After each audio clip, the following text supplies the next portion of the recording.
Hola, vamos a empezar con el tema 2 de primero de bachillerato, que es el tema sobre la célula, y vamos a ver su primer punto, que es el punto de qué es una célula y cuáles son las funciones de ellas, y sobre todo un punto importante, que es el de la teoría celular, que nos va a terminar definiendo cuáles son las características o qué postulados debe cumplir una célula para que la podamos considerar como tal y no lo consideremos como otras formas abióticas. Lo primero que tenemos que ver es qué es una célula. Pues bien, una célula es la unidad elemental más básica que posee vida. Por debajo de ella nos encontraríamos a los virus, priones y viroides, que no son considerados como seres vivos, porque como veremos más adelante, incluso en este punto, no cumplen ninguno de los siguientes apartados. Morfológicamente, lo primero que tenemos que tener en cuenta en qué es una célula es que una célula posee una membrana lipídica.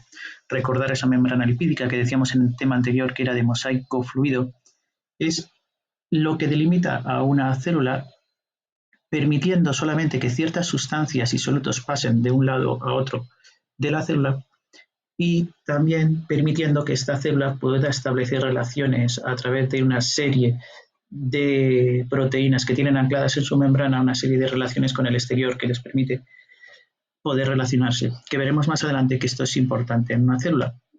Después, tenemos que considerar que toda célula tiene un citoplasma, que es una disolución acuosa de diferentes sustancias, sobre todo proteínas, y que tiene una función básica. Y esa función es que ocurran las diferentes reacciones metabólicas que permiten que la célula esté en todo momento viva y poder cumplir su función, tanto si es una célula de un organismo unicelular o si es de un organismo pluricelular, esas funciones que determinarán su tejido y que permitirán la vida total del organismo.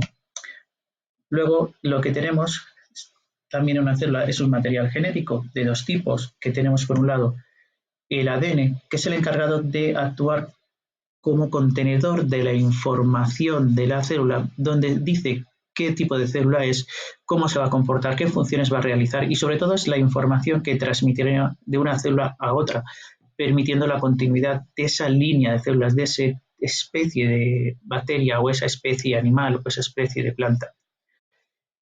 Y tenemos el ARN, recordad por el tema anterior que vimos, el ARN es el que actúa de enlace entre la información contenida en el ADN y la proteína que vamos a producir después. Recordad que sirve como medio de transmisión de esa información, pero también tiene otras funciones, como el ARN ribosómico, que formaba parte de los ribosomas, y el ADN de transferencia, que contiene esos aminoácidos para poder formar las proteínas.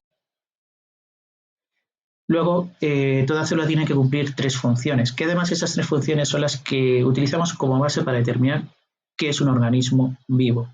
La primera función es la función de nutrición, es la que nos permite o que permite a una célula que aporte nutrientes desde el exterior, es decir, que capte esos nutrientes para que pueda realizar su metabolismo, es decir, pueda realizar todas esas funciones dentro de la célula que les permita estar viva. Esta nutrición además permite el balance entre la energía y materia, es decir, cojo tantos nutrientes, produzco tanta energía o almaceno esta energía en forma de determinados nutrientes para posibles condiciones posteriores de la célula. También tenemos que se tiene que cumplir la función de la relación, que es que la célula tenga una percepción del medio que les rodea, es decir, que sea capaz de interactuar con él y generar una respuesta a los estímulos externos. Por ejemplo, la acción de relación, o la función de la relación, mejor dicho, es que si yo acerco la mano hacia una llama, la llama me quema. Entonces yo tengo la acción de quito la mano.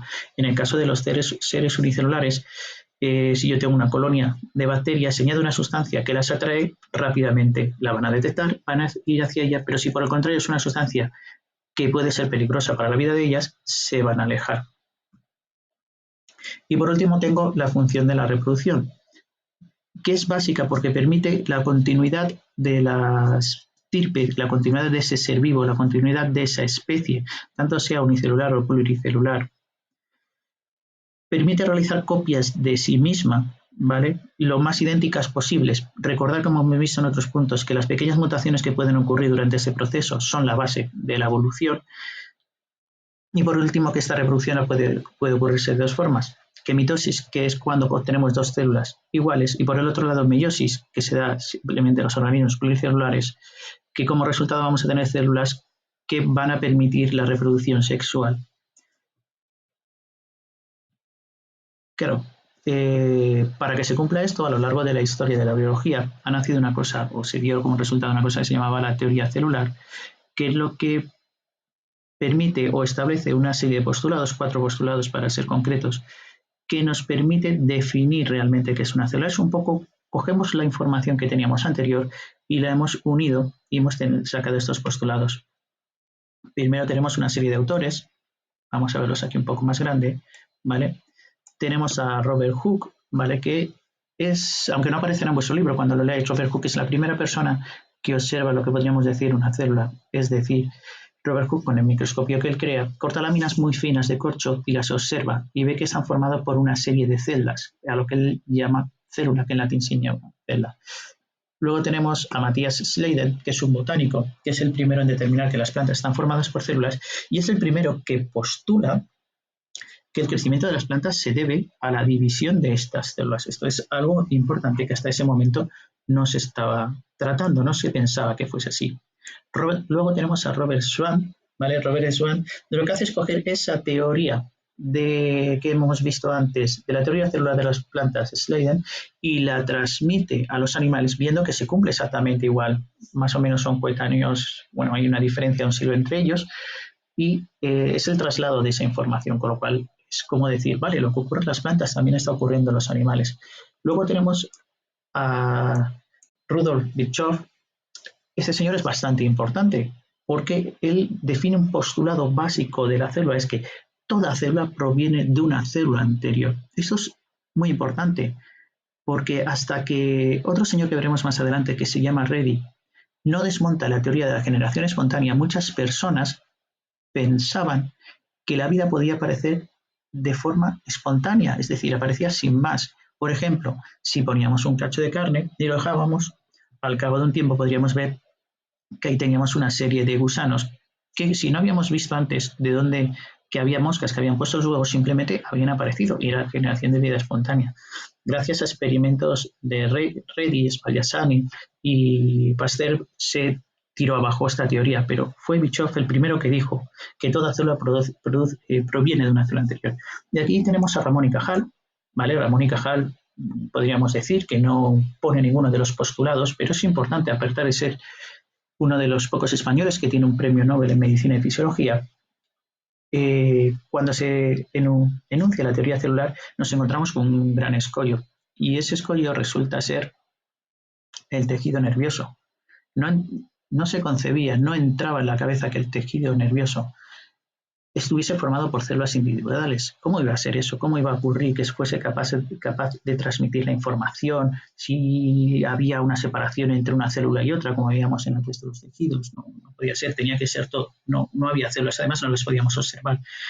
Entonces, Ramón y Cajal, con una serie de técnicas histológicas vigentes todavía, consigue demostrar que el tejido neuronal está formado por células que se denominaron neuronas, con lo cual se unificó que todos los tejidos del cuerpo humano estaban formados por células y cumplían la teoría celular.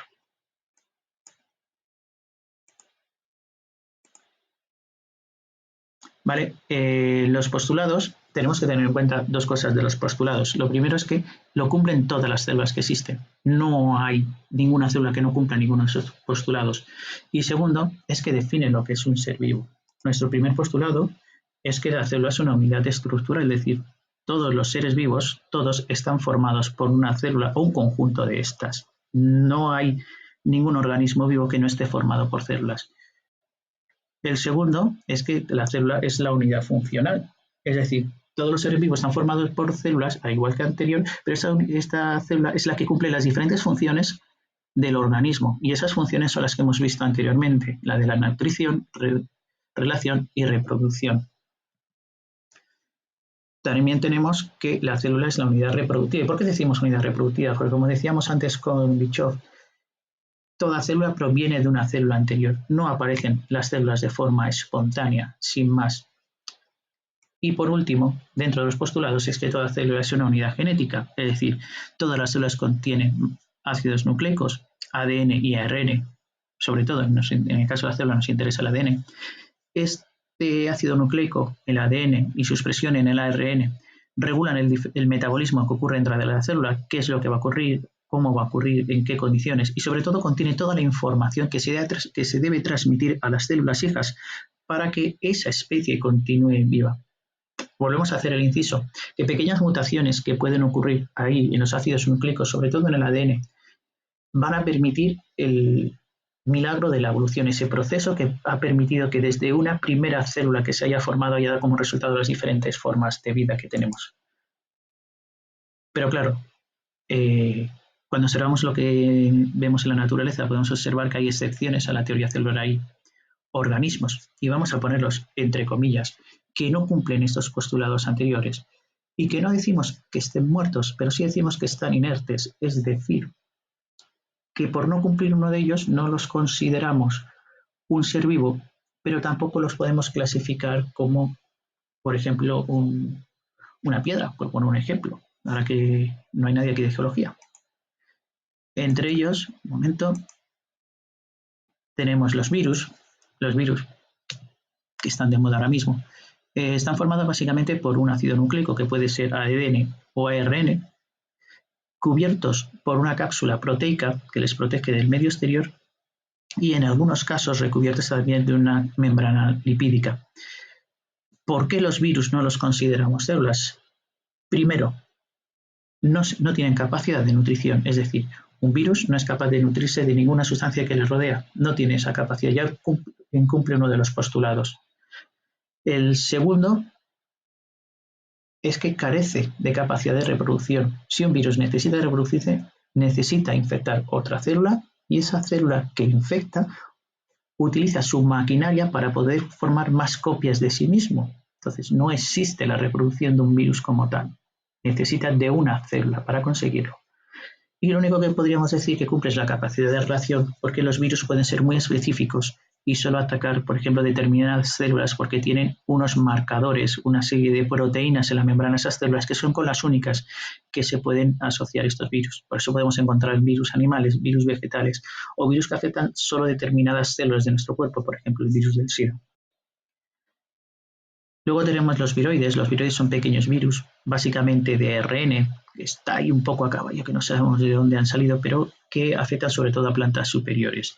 Y por último, tenemos los priones. Los priones son pequeños péptidos, es decir, pequeñas secuencias de aminoácidos, pequeñas proteínas, que su conformación ha cambiado, es diferente. Y este cambio de la conformación produce que cuando llega sobre todo al sistema nervioso, y al asociarse con otras proteínas que hay en las membranas cambia su conformación produciendo una enfermedad, por ejemplo, la enfermedad de la encefalopatía espongiforme bovina, las famosas vacas locas, está formada por un prión, o por ejemplo la enfermedad de Creutzfeldt-Jakob, y estas son enfermedades neurodegenerativas. Y con esto hemos hecho la introducción a este tema y cualquier duda poneros en contacto conmigo en el mail que ya sabéis.